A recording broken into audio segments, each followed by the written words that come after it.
আল্লাহ সুবহানাহু ওয়া তাআলার মহান দরবারে লাখো শুকরিয়া আদায় করছি, যিনি আমাদেরকে প্রত্যেক জুমানে আজকেও সালাতুল জুমা আদায় করার জন্য মসজিদে আসার তৌফিক দান করলেন। এজন্য বলি আলহামদুলিল্লাহ।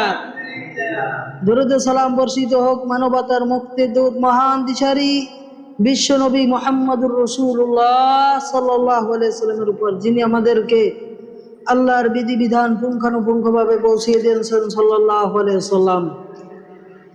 আজকের যুলকাদা মাসের 19 তারিখ জিলহিজ্জা তথা ঈদুল আজহা আমাদের খুবই নিকটবর্তী। তাহলে যারা হজ করতে গিয়েছেন, উমরা করার নিয়ত করেছেন, তাদের ব্যাপারে আমাদের আলোচনা খুবই জরুরি। গত বছর আমরা এক নাগারে 5 শুক্রবার 5 জুমা হজ এবং উমরার বিষয়ে বিশদভাবে আলোচনা করেছিলাম। যেহেতু গত বছর 5 জুমা এই বিষয়ে আলোচনা করেছি, সেজন্য এই বছর শুধুমাত্র এক জুমাতেই হজ ও উমরার সঠিক পদ্ধতি সম্পর্কে সংক্ষিপ্তভাবে আলোচনা করার চেষ্টা করব ইনশাআল্লাহুল আজিজ। প্রথমেই আমরা হজ এবং উমরার ফজিলত সম্পর্কে জেনে নিব। হজ ও উমরার যেই সকল ফজিলতগুলো রয়েছে তার মধ্যে একটি ফজিলত হচ্ছে, এটি হচ্ছে একটি শ্রেষ্ঠতম আমল। সুবহানাল্লাহ। নবী সাল্লাল্লাহু আলাইহি সাল্লামকে সর্বোত্তম আমল সম্পর্কে যখন জিজ্ঞাসা করা হয়, তখন তিনি বলেন ঈমানুন বিল্লাহি ওয়া রাসূলিহি কিলা সুম্মা মাযা ক্বালা আল জিহাদু ফি সাবিলিল্লাহ কিলা সুম্মা মাযা ক্বালা হাজ্জুম মাবরুর। প্রথমত নবী সাল্লাল্লাহু আলাইহি সাল্লাম বললেন, আল্লাহ এবং রাসূলের প্রতি ঈমান আনা হচ্ছে সর্বোত্তম আমল। এরপরে নবী সাল্লাল্লাহু আলাইহি সাল্লামকে জিজ্ঞাসা করা হলো, এরপরে সর্বোত্তম আমল কোনটি? তখন তিনি বলেন, আল্লাহর রাস্তায় জিহাদ করো। এরপরে জিজ্ঞাসা করা হলো, সর্বোত্তম আমল কোনটি? তখন তিনি বললেন, হাজ্জুম মাবরুর, এটি হচ্ছে কবুলযোগ্য হজ। তার মানে এই হাদিস দ্বারা স্পষ্ট বোঝা যায় সর্বোত্তম আমল হচ্ছে হজ করা। এমনি ভাবে এর ফজিলত আরেকটি হচ্ছে পাপ মুক্ত হজ্জের প্রতিদানই হচ্ছে জান্নাত। সুবহানাল্লাহ। হাদিসের বর্ণনা এসেছে, নবী সাল্লাল্লাহু আলাইহি সাল্লাম বললেন, ওয়াল হজ্জুল মাবরুর লাইসা লাহু জাযাউন ইল্লাল জান্নাহ, আর কবুলযোগ্য হজ্জের প্রতিদানই তো হচ্ছে জান্নাত। সুবহানাল্লাহ। কবুলযোগ্য হজ্জের প্রতিদান হচ্ছে কি? শুধুমাত্রই জান্নাত। এজন্য হজ করার গুরুত্ব আছে কি আছে না? অবশ্যই গুরুত্ব রয়েছে, ফজিলত রয়েছে। এমনিভাবে হজ্জের নয় উমরা করারও ফজিলত হচ্ছে, উমরা করলো আল্লাহর বান্দাদের পাপ মোচন করে দেয়। নবী সাল্লাল্লাহু আলাইহি সাল্লাম বলেন, মানাতা হাজাল বাইতা ফালাম ইয়ারফুস ওয়ালাম ইয়াফসুক রাজা কামা ওয়ালাদাতহু উম্মু, যেই ব্যক্তি এই বাইতুল্লাহতে প্রবেশ করবে, এই বাইতুল্লাহতে হজ করতে অথবা উমরা করতে আসবে, ফালাম ইয়ারফুস, তিনি রফাসমূলক অশ্লীলতা কোনো কাজ করবে না, ওয়ালাম ইয়াফসুক, এবং ফুসিকি কোনো কাজ কর্ম করবে না, রাজা কামা ওয়ালাদাতহু উম্মুহু, সেই ব্যক্তি যেন বাড়িতে ফিরলে এমত অবস্থায় যেন সদ্য ভূমিষ্ঠ সন্তান, মানে তার কোনো গুনাহ নাই। সুবহানাল্লাহ। অপর আর একটা হাদিসের বর্ণনা এসেছে, নবী সাল্লাল্লাহু আলাইহি সাল্লাম বললেন, মান হাজ্জা লিল্লাহি, যেই ব্যক্তি আল্লাহর সন্তুষ্টির জন্য হজ করলো, ফালাম ইয়ারফুস ওয়ালাম ইয়াফসুক, সে যেন রফাসমূলক অশ্লীলতা কোনো কাজ করলো না এবং ফুসিকিমূলক কাজ করলো না, রাজাকা ইয়াউমিন ওয়ালাদাতহু, সেই ব্যক্তি যেন এমন অবস্থায় বাড়িতে ফেললো যেন সে সদ্য ভূমিষ্ঠ সন্তান। সুবহানাল্লাহ। তাহলে পূর্ববর্তী যে হাদিস, কামা মান আতা হাজাল বাইতা ফালাম ইয়ারফুস, এই হাদিসের ব্যাখ্যা ইবনে হাজার আসকালানী রাহমাতুল্লাহ আলাইহি বলেন যে এই হাদিসের মাধ্যমে হজ এবং উমরার প্রতি ইঙ্গিত করা হয়েছে। অর্থাৎ হজ্জের নয়, উমরা করলো আল্লাহর পক্ষ থেকে পাপ মোচন করে দেওয়া হয়। সুবহানাল্লাহ। হজ ও উমরা করলে পাপ মোচনের পাশাপাশি আল্লাহর পক্ষ থেকে অভাবও দূর করে দেওয়া হয়। সুবহানাল্লাহ। হাদিসের বর্ণনা রয়েছে, নবী সাল্লাল্লাহু আলাইহি সাল্লাম বলেন, তাবিউ বাইনাল হজ্জি ওয়াল উমরা, তোমরা হজ এবং উমরার ধারাবাহিকতা রক্ষা করো, অর্থাৎ তোমরা হজ ও উমরা পালন করো। ফাইন্নাহুমা ইয়ানফিয়ানিল ফাকর ওয়াজ যুনুব, কেননা হজ ও উমরার মাধ্যমে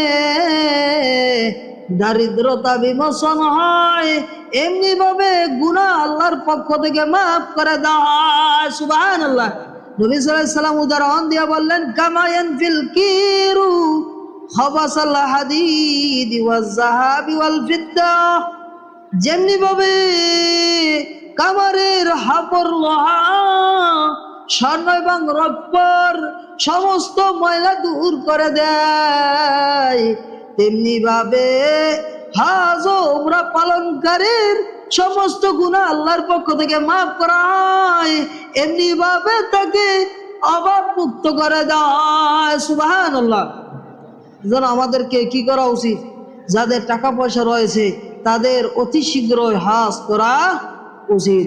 এমনি ভাবে রমাদানুল মুবারকে উমরা করার গুরুত্ব রয়েছে। নবী সাল্লাল্লাহু আলাইহি সাল্লাম বললেন, ফাইন্না উমরাতান ফি রমাদান, যেই ব্যক্তি রমাদানুল মুবারকে উমরা করবে, উমরার ফজিলত হচ্ছে তাকদি হাজ্জাতান, তার জন্য একটি কবুলযোগ্য হজ করা সওয়াব পেয়ে যাবে। সুবহানাল্লাহ।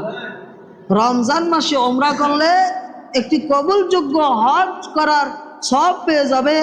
আও হাজ্জাতাম মাই, অথবা আমার সাথে হজ করা সওয়াব পেয়ে যাবে। সুবহানাল্লাহ। নবী সাল্লাল্লাহু আলাইহি ওয়াসাল্লাম এখানে তার সাথে হজ করার উদাহরণ দিয়ে বললেন যে তার সাথে হজ করার সওয়াব পেয়ে যাবে। কেন বললেন? যেন রাসূল সাল্লাল্লাহু আলাইহি ওয়াসাল্লামের সাথে যদি কোনো ব্যক্তি হজ করে, তিনি সঠিকভাবে হজ করতে পারলো, আর সঠিকভাবে হজ করতে পারার কারণে তার হজটা কবুল হয়ে গেল। সুবহানাল্লাহ। এজন্য রমাদানুল মুবারকে যাদের হজ করা সম্ভব তাদেরকে হজ করা জরুরি। এমনিভাবে হজ ও উমরার গুরুত্ব কি কি এটাও আমাদেরকে জেনে নেওয়া দরকার। আল্লাহ সুবহানাহু ওয়া তাআলা বলেন, ওয়াতিমুল হজ্জা ওয়াল উমরাতা লিল্লাহ, আর তোমরা আল্লাহর সন্তুষ্টির উদ্দেশ্যে হজ ও উমরা পরিপূর্ণ করো। অর্থাৎ আমাদেরকে আল্লাহর সন্তুষ্টির উদ্দেশ্যেই হজ ও উমরা করা জরুরি। নবী সাল্লাল্লাহু আলাইহি ওয়াসাল্লাম হজ উমরা করার প্রতি গুরুত্ব দিয়ে বলেন, মান আরাদাল হজ্জা ফালিয়াতাআজ্জাল, যেই ব্যক্তি হজ করার নিয়ত করলো, যার টাকা পয়সা ধন সম্পদ হইল, নিসাব পরিমাণ সম্পদ হইল, সে যেন দ্রুত বেগে হজ করার জন্য চেষ্টা করে। নবী সাল্লাল্লাহু আলাইহি ওয়াসাল্লাম বলেন, ফাইন্নাহু ক্বাদ ইয়ামরুদু উদুল মারিদু, কেননা সে জানে না, সে হয়তো অথবা মানুষ মাত্রই সে অসুস্থ হয়ে যেতে পারে, সে অসুস্থ হয়ে যেতে পারে। ওয়াতাদিল্লু দাল্লা, অথবা তার সম্পদ বা কোনো কারণে ধ্বংস হয়ে যেতে পারে, বিপদ আপদের মাধ্যমে, দুর্ভিক্ষের মাধ্যমে ধ্বংস হয়ে যেতে পারে। ওয়াতারিদুল হাজা, অথবা তার কোনো জরুরত হয়ে যেতে পারে, কোনো প্রয়োজন এসে যেতে পারে যে সেইখানে টাকা পয়সা লাগবে, সেই জন্য টাকা পয়সা হয়েছে নিসাব পরিমাণ, সেই নিসাব পরিমাণ সম্পদ হওয়ার সাথে সাথেই যেন দ্রুত বেগে যেন হজ করে যেতে পারে।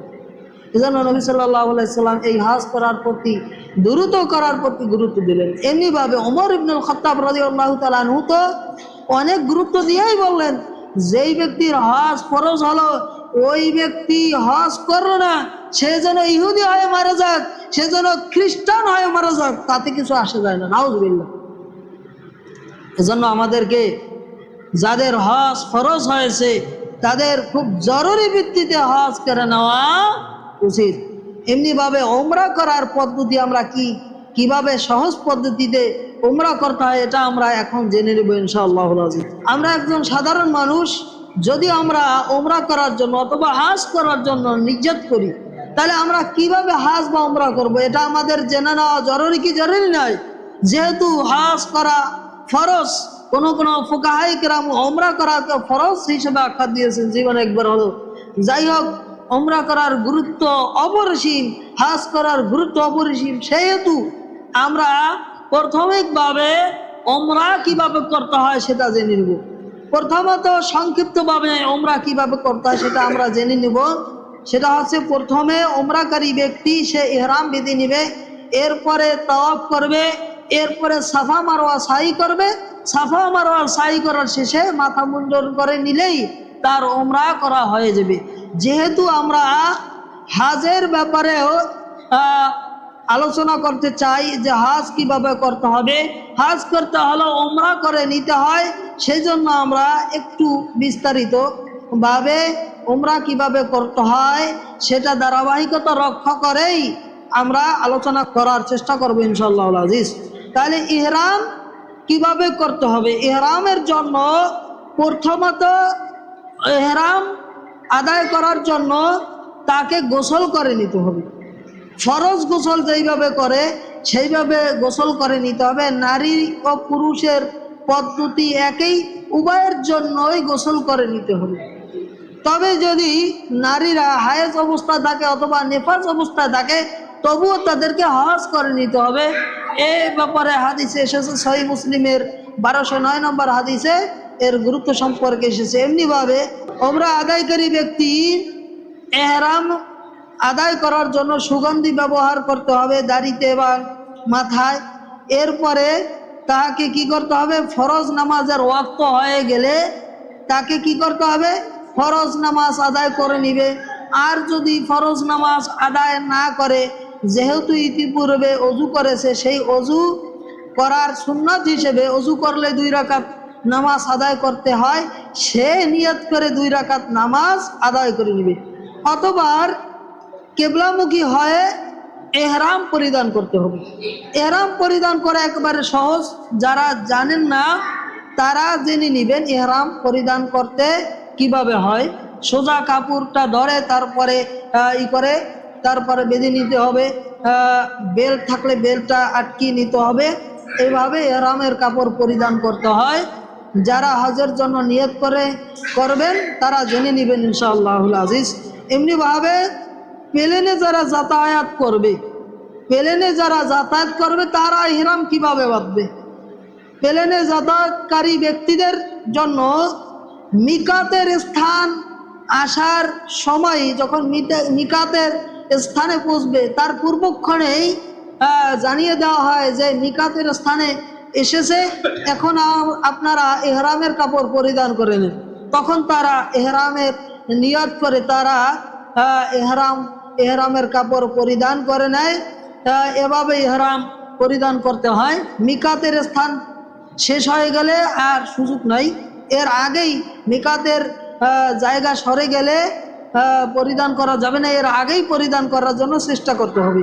ইহরামের কাপড় পরিধান করার পরে উমরাকারী ব্যক্তি সে উমরা করার জন্য প্রথমে নিয়ত করে নেবে। এই হজ করার জন্য আর উমরা করার জন্য নিয়ত পাঠ করতে হয়। নামাজের নিয়ত, রোজার নিয়ত, এই সকল কিছুর নিয়ত পাঠ করতে হয় না, এটা মনে মনে নিয়ত করে নিলেই হয়। এটা কোনো কোরআন হাদিসের কোনো বিধান নাই যে পাঠ করতে হইবে নাওয়াইতু আন উসাল্লি এইভাবে। কিন্তু হজ করার জন্য নিয়ত পাঠ করতে হয়, উমরা করার জন্য নিয়ত পাঠ করতে হয়, এটা কোরআন হাদিসে রয়েছে। উমরাকারী ব্যক্তি যেহেতু উমরা করার জন্য নিয়ত করেছে, ও উমরার কাপড় পরিধান করেছে, উমরার জন্য ইহরামের কাপড় পরিধান করেছে, সেহেতু সে নিয়ত পাঠ করবে লাব্বাইকা উমরাতান অথবা আল্লাহুম্মা লাব্বাইকা উমরাতান। অথবা কারো পক্ষ থেকে যদি উমরা করতে চায় তাহলে পাঠ করতে পারে আল্লাহুম্মা লাব্বাইকা উমরাতান মিন ফুলান মিন অমুকের নাম, যে ব্যক্তির পক্ষ থেকে উমরা করবে সেই ব্যক্তির পক্ষ থেকে নিয়ত করে নিবে। এমনিভাবে নিয়ত করার পরে ওই ব্যক্তি উমরাকারী ব্যক্তি তালবিয়া পাঠ করে নিবে। তালবিয়া তো যারা হজ করতে যায় তারা অধিকাংশই পারে, আপনারাও হয়তো পারেন। লাব্বাইক আল্লাহুম্মা লাব্বাইক লা শারীকা লাকা লাব্বাইক ইন্নাল হামদা ওয়ান নি'মাতা লাকা ওয়াল মুলক লা শারীকা লাক, এইরকম যে তালবিয়া পাঠ করে এটা হচ্ছে তালবিয়া। এই তালবিয়াগুলো পুরুষ মানুষদের একটু শব্দ করে পাঠ করতে হয় জোরে জোরে, আর নারীরা মহিলারা আস্তে আস্তে পাঠ করতে হবে। তাহলে এইভাবে পাঠ করতে হবে। তবে যদি কোনো ব্যক্তি আশঙ্কা করে যে উমরা করার সময় অথবা হাজ করার সময় বিপদগ্রস্ত হতে পারে, কোনো অসুবিধা হতে পারে, সে এইভাবে নিয়াত পাঠ করতে পারে, ইন হাসাবানি হাবিসুন ফামাহাল্লি হাইসু হাবাস্তানি, এইভাবে সে নিয়াত পাঠ করতে পারে। সেই ক্ষেত্রে সজাগ থাকতে হবে। এমনিভাবে এহরাম থেকে তওয়াফ শুরু করার পূর্ব পর্যন্ত ওমরাকারী ব্যক্তি তালবিয়া পাঠ করতে থাকবে। যখন তওয়াফ শুরু করবে তখন থেকে তার তালবিয়া বন্ধ করবে। এরপরে সম্ভব হলে সে মক্কায় প্রবেশের জন্য সে গোসল করে নিতে পারবে। গোসল করা যদি সম্ভব হয় গোসল করে নিবে। এটাও সুন্নাহ পদ্ধতি। নবী সাল্লাল্লাহু আলাইহি ওয়াসাল্লাম মক্কায় প্রবেশের সময় তিনি গোসল করে নিয়েছেন। এটা হাদিসে পাওয়া যায়, সহিহ মুসলিমের 1259 নম্বর হাদিসে এসেছে। যদি কেউ চায় গোসল করে নিতে পারে, যদি সম্ভব না হয় গোসল করবে না, অসুবিধা নাই। এখন সে ইহরামের কাপড় পরিধান করছে, সে করেছে, সে কোথায় আসছে? বাইতুল্লাহর কাছে এসেছে, কাবা শরীফের নিকটে এসেছে, মসজিদে হারামের নিকট যেহেতু এসেছে, সে মসজিদে হারামে প্রবেশের সময় দোয়া পাঠ করতে হবে। ডান পা দিয়ে প্রবেশ করে তাকে দোয়া পাঠ করতে হবে, বিসমিল্লাহি ওয়াসসালাতু ওয়াসসালামু আলা রাসূলিল্লাহ, আল্লাহুম্মা গফিরলি যুনুবি ওয়াফতাহলি আবওয়াবা রাহমাতিক, আউযু বিল্লাহিল আযীম ওয়া বিওয়াজহিল কারীম ওয়া সুলতানিল কদিম মিনাশ শাইতানির রাজীম। এইভাবে সে তাকে দোয়া পাঠ করে নিতে হবে। অতঃপর তাকে কি তওয়াফ করা শুরু করে দিতে হবে। তাহলে সে যেহেতু মসজিদুল হারামে প্রবেশ করেছে, দোয়া পাঠ করেছে, এখন তাকে কি করতে হবে? তওয়াফ করতে হবে। তওয়াফ কোনখান থেকে শুরু করতে হবে? তওয়াফ শুরু করতে হবে হাজরে আসওয়াদ থেকে শুরু করতে হবে। হাজরে আসওয়াদ থেকে তাকে প্রথমত হাজরে আসওয়াদ স্পর্শ করতে হবে, অথবা হাজরে আসওয়াদের কাছে এসে তাকে কি করতে হবে? চুমু খাইতে হবে। অথবা হাজরে আসওয়াদ যদি চুমু খাওয়া সম্ভব না হয়, হাজরে আসওয়াদের দিকে ইশারা করে তাকবীর বলে ডান দিক থেকে তওয়াফ শুরু করতে হবে। ডান দিক থেকে যেহেতু তওয়াফ শুরু করবে, যখন ওই ব্যক্তি ওমরাকারী ব্যক্তি রুকনি ইয়ামিনীর কাছে আসবে, রুকনি ইয়ামিনীর কাছে এসে চুমু করবে না, তাকবীরও বলবে না, সেখানে স্পর্শ করলে পরে দোয়া পাঠ করতে পারে। এরপরে স্পর্শ করে সেখান থেকে চলে সামনে আগিয়ে রুকনি ইয়ামিনী এবং হাজরে আসওয়াদের মধ্যবর্তী স্থানে যখন আসবে, তখন রব্বানা আতিনা ফিদ দুনিয়া হাসানাতাও ওয়া ফিল আখিরাতি হাসানাতাও ওয়া কিনা আযাবান্নার, এইভাবে দোয়া পাঠ করবে। এইভাবে পাঠ করতে করতে করতে সে হাজরে আসওয়াদের কাছে আসবে। হাজরে আসওয়াদের কাছে এসে আবার যদি চুম্বন করতে পারে চুম্বন করবে, অথবা তাকে কি করবে? আল্লাহু আকবার বলে অতিক্রম করবে। এইভাবে 7টি চক্কর তাকে দিতে হবে। 7টি চক্করের প্রথম 3টি চক্করে রমল করতে হবে, বাকি শেষ 4টি চক্করে রমল করার কোনো প্রয়োজন নাই। 7টি চক্কর মানে তওয়াফের শুরুতেই ইজতিবা করতে হবে। ইজতিবা হচ্ছে বাম কাঁধের উপরে কাপড় রাখতে হবে, ইহরামের কাপড়, ডান কাঁধ খোলা রাখতে হবে। এই অবস্থায় তাকে কি করতে হবে? তওয়াফ করা শেষ করে নিতে হবে। তওয়াফ শেষে তাকে কি করতে হবে? মাকামে ইব্রাহিমের কাছে চলে যেতে হবে। মাকামে ইব্রাহিমের নিকট চলে গিয়ে সেখানে একটা কোরআনের আয়াত তেলাওয়াত করতে পারে, ওয়াত্তাখিযু মিন মাকামি ইব্রাহিমা মুসাল্লান। এইভাবে সে এই আয়াতটি তেলাওয়াত করতে পারে। এরপরে মাকামি ইব্রাহিমের ওইখানে 2 রাকাত নামাজ আদায় করবে। প্রথম রাকাতে সূরা ফাতিহা এবং সূরা কাফিরুন, দ্বিতীয় রাকাতে সূরা ফাতিহা এবং সূরা ইখলাস আদায়ের মাধ্যমে সে 2 রাকাত নামাজ আদায় করা শেষ করে দিবে। এরপরে তাকে কি করতে হবে? যদি সম্ভব হয় সে হাজরে আসওয়াদের কাছে গিয়ে তাকে হাজরে আসওয়াদ স্পর্শ করতে পারে, আল্লাহু আকবার বলতে পারে। এরপরে তাকে সাই করার জন্য সাফা মারওয়ার কাছে চলে যেতে হবে। সাফা মারওয়ার কাছে চলে গিয়ে সেখানে গিয়ে একটি আয়াত তিলাওয়াত করতে পারে, ইন্নাস সাফা ওয়াল মারওয়াতা মিন শাআইরিল্লাহ। এই আয়াতটি তেলাওয়াত করবে সাফা পাহাড়ের উপরে উঠে। এরপরে কাবার দিকে তাকিয়ে সে 2 হাত উত্তোলন করে 3 বার আল্লাহু আকবার বলবে। আল্লাহু আকবার বলার পরে সে 3 বার একটি দোয়া পাঠ করতে হবে, লা ইলাহা ইল্লাল্লাহু ওয়াহদাহু লা শারীকা লাহু লাহুল মুলকু ওয়া লাহুল হামদু ওয়া হুয়া আলা কুল্লি শাইইন কাদির, লা ইলাহা ইল্লাল্লাহু ওয়াহদাহু আনজাজা ওয়া'দাহু ওয়া নাসারা আবদাহু ওয়া হাজামাল আহজাবা ওয়াহদাহু। এইভাবে দোয়া পাঠ করতে পারে। এইভাবে যদি দোয়া না পাঠ করতে পারে, যতটুকু পাঠ করতে পারে সে ততটুকু দোয়া পাঠ করতে পারে। এইভাবে দোয়া পাঠ করবে।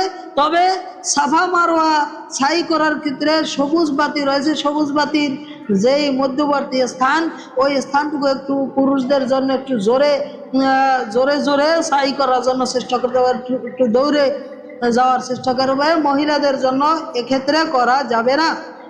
এরপরে সাফা মারওয়া সাই করা শেষে তাকে মাথা মুন্ডন করে উমরার কাজ শেষ করতে হবে। এখন উমরার কাজ শেষ হয়ে গেল, উমরা কমপ্লিট, উমরা করা। এখন হাজ কিভাবে করতে হবে?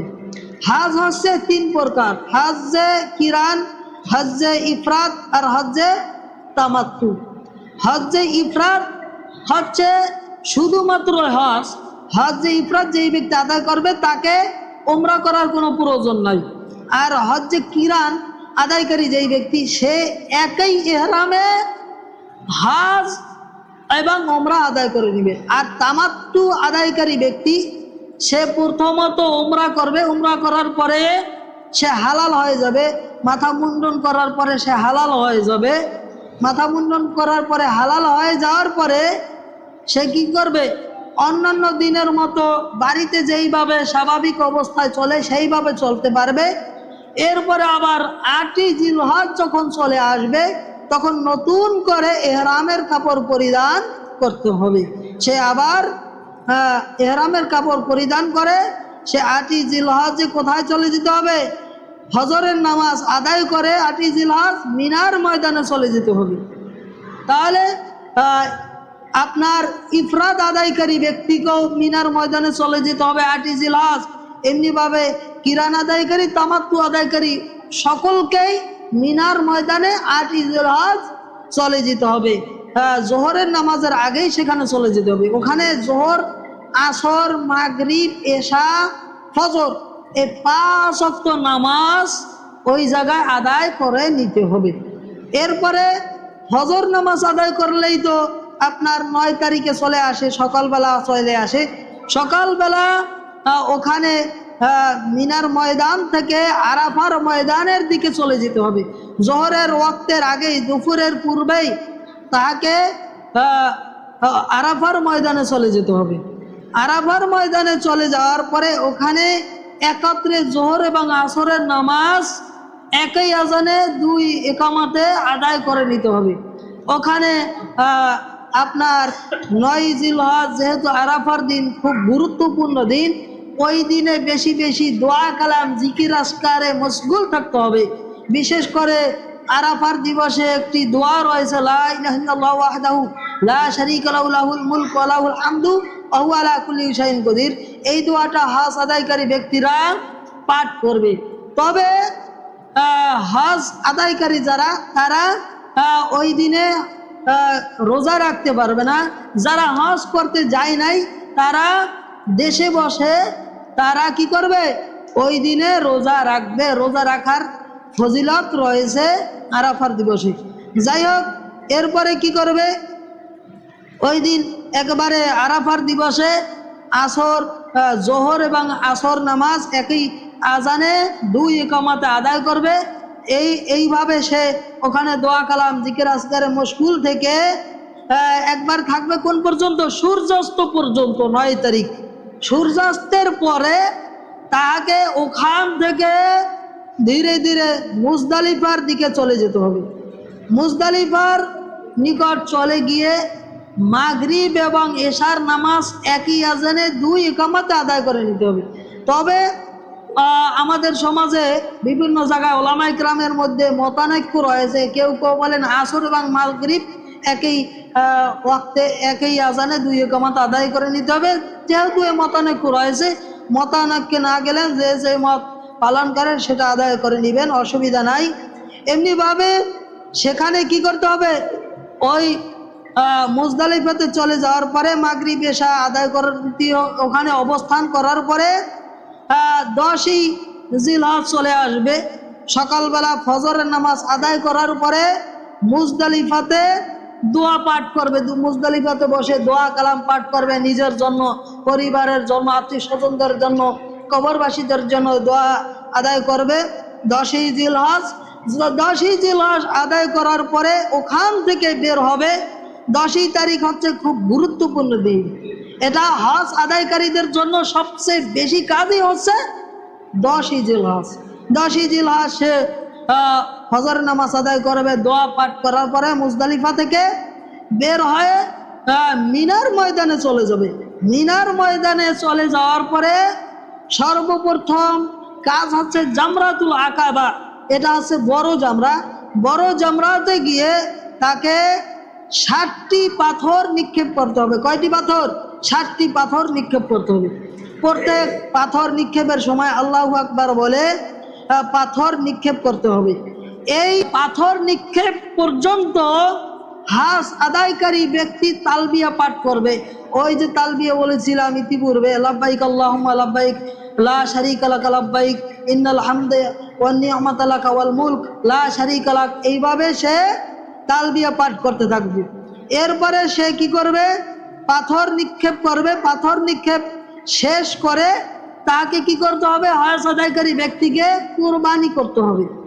যে যেই কোরবানির পশু ক্রয় করেছে সেই কোরবানির পশু কোরবানি করে নিবে। এই ক্ষেত্রে হজের যদি আদায়ের ক্ষেত্রে বাধা হয়ে দাঁড়িয়েছে কোনো বিষয় অথবা কোনো অসুবিধা হয়েছে, তাকে এখন এই অবস্থায় দমও প্রদান করতে হবে। দম মানে তাকে আর একটা পশু ক্রয় করে সেটা জবাহ করতে হবে, এটা হচ্ছে দম। যাই হোক, কোরবানি করা শেষে তাকে মাথা মুন্ডন করতে হবে, আবারও মাথা মুন্ডন করে নিতে হবে। মাথা মুন্ডন করার পরে সে এখন পুরোপুরি হালাল হয়ে গেছে। হালাল হয়ে যাওয়ার পরে তাকে কি করতে হবে, সেখান থেকে মাথা মুন্ডন করার পরে সেখান থেকে কি করতে হবে, আবার পুনরায় তাকে বাইতুল্লাহতে চলে যেতে হবে। বাইতুল্লাহতে চলে যাওয়ার পরে তাওয়াফে ইফাজা আদায় করে নিতে হবে। তাওয়াফে ইফাজা এটা হচ্ছে ফরজ তাওয়াফ, এটা তাহাকে আদায় করে নিতে হবে। তাওয়াফে ইফাজা আদায় করার পরে তাহাকে সাফা মারওয়া সাই করতে হবে। সাফা মারওয়া সাই করার শেষে ওই ব্যক্তিকে সন্ধ্যাবেলা আবার কোথায় চলে যেতে হবে, সন্ধ্যাবেলা মিনার ময়দানে চলে যেতে হবে। এই মিনার ময়দানে তাশরিকের যে বাকি দিনগুলো রয়েছে, অর্থাৎ 11, 12, 13, এই 3 দিন ওখানে তাহাকে অবস্থান করতে হবে। সেখানে অবস্থান করে তাকে কি করতে হবে, প্রতিদিনেই ওই মিনার ময়দান থেকে গিয়ে জামরাতুল আকাবা যেটা বড় জামরা, এবার মধ্যবর্তী জামরা যেটা মধ্যম জামরা, এমনিভাবে ছোট জামরা, এই যে জামরাতুল আসগার যেটা ছোট জামরা, এই 3টি জামরাতে 60টি করে প্রত্যেক জায়গায় পাথর নিক্ষেপ করতে হবে। তাহলে 11ই জিলহজ, 12ই জিলহজ, 13ই জিলহজ 3 দিন তাকে 60টি করে একেবারে কয়টি পাথর নিক্ষেপ করতে হবে, 63টি পাথর নিক্ষেপ করতে হবে। আর আপনার ওই যে 10ই জিলহজ 60টি পাথর নিক্ষেপ করেছিল, এই মোট 70টি পাথর তাকে কি করতে হবে, নিক্ষেপ করতে হবে। নিক্ষেপ করার পরে কি করতে হবে, তাকে শেষ হয়ে যাবে। এরপরে তার কি করতে হবে, বিদায়ের জন্য তাকে শেষে বিদায়ী তাওয়াফ করে সেখান থেকে ফিরতে হবে। এইভাবে যদি কোনো ব্যক্তি হজ আদায় করে নেয়, ইনশাআল্লাহ হজ হয়ে যাবে। আমরা সংক্ষিপ্তভাবে এই হজের আলোচনা করলাম, উমরা করার আলোচনা করলাম। যেই ব্যক্তি আমাদের এই আলোচনাগুলো খুব গুরুত্বের সাথে শুনবে, এই হজের ব্যাপারে উমরার ব্যাপারে আশা করি ইনশাল্লাহ তাকে আর নতুন করে আবার হজ উমরার জন্য কি করতে হবে না, ট্রেনিং দিতে হবে না। আশা করি ইনশাল্লাহ সঠিকভাবে সে হজ উমরা আদা করতে পারবে ইনশাআল্লাহুল আজিজ। আল্লাহ সুবহানাহু ওয়া তাআলা আমাদেরকে জীবনে একবার হলেও হজ করার এবং জীবনে উমরা করবার তৌফিক দান করুন, আমিন। আকুলু কওলি হাযা আস্তাগফিরুল্লাহ লি ওয়া লাকুম ওয়া লিসাইরিল মুসলিমিন মিন কুল্লি জামবি ওয়া আতুবু ইলাইক। সুবহানাকাল্লাহুম্মা ওয়া বিহামদিকা আশহাদু আল্লা ইলাহা ইল্লা আনতা আস্তাগফিরুকা ওয়া আতুবু ইলাইক।